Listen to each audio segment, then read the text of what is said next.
Solid waste.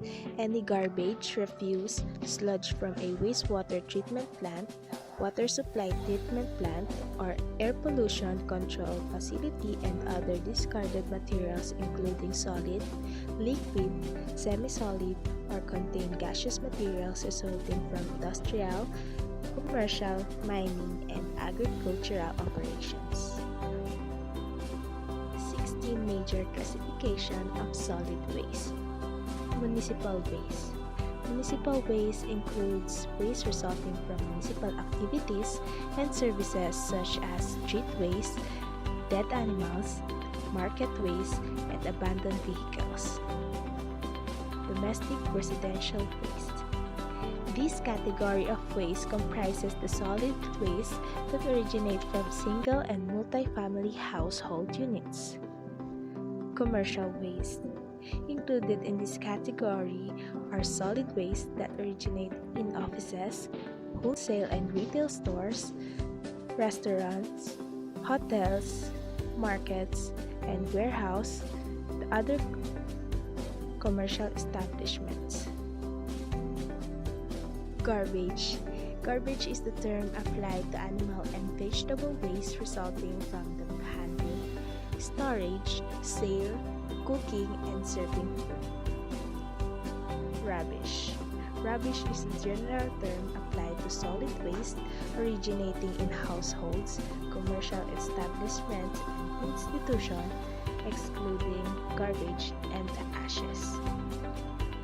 Institutional waste.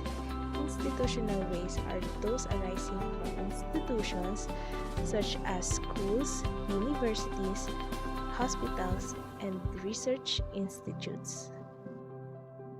Dead animals. This term applied to dead animals that die naturally or accidentally killed.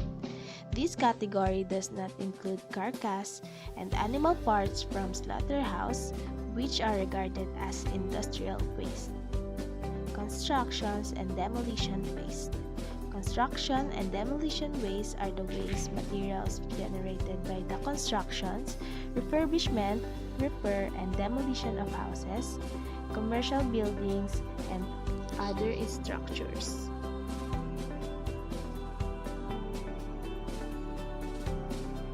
Dead animals.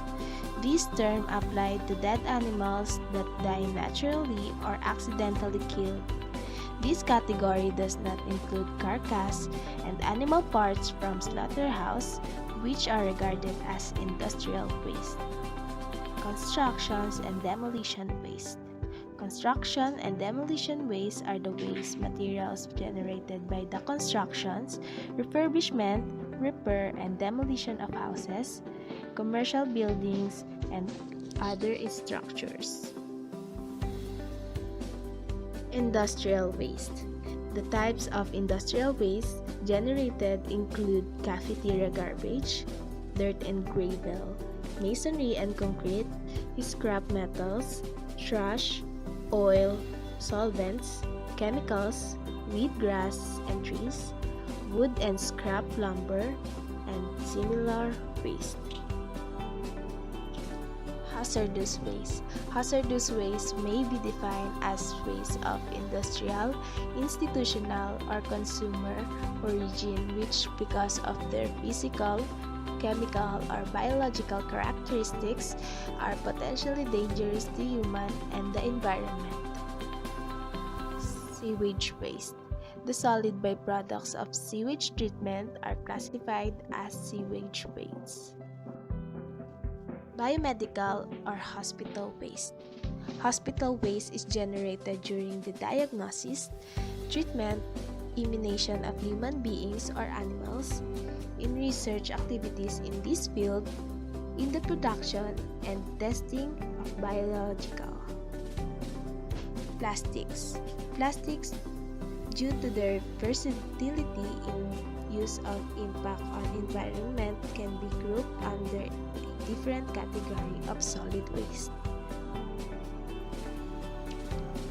Integrated Solid Waste Management or ISWM is a comprehensive complete waste reduction, collection, composting, recycling, and disposal system that represents a contemporary and systematic approach to solid waste management. An efficient ISWM system considers how to reduce, reuse, recycle, and manage waste to protect human health and the natural environment. It involves evaluating local conditions and needs. Solid waste in streams alone can already pose a significant risk to health and environmental concerns.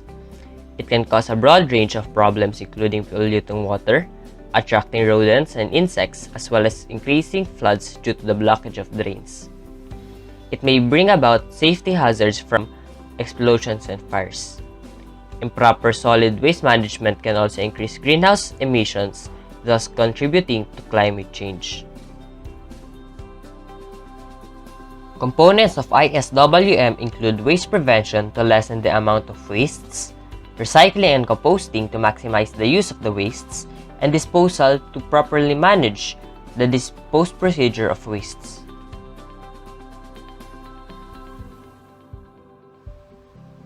Zero waste is a whole system approach to resource management. It is centered on reducing, reusing, and recycling.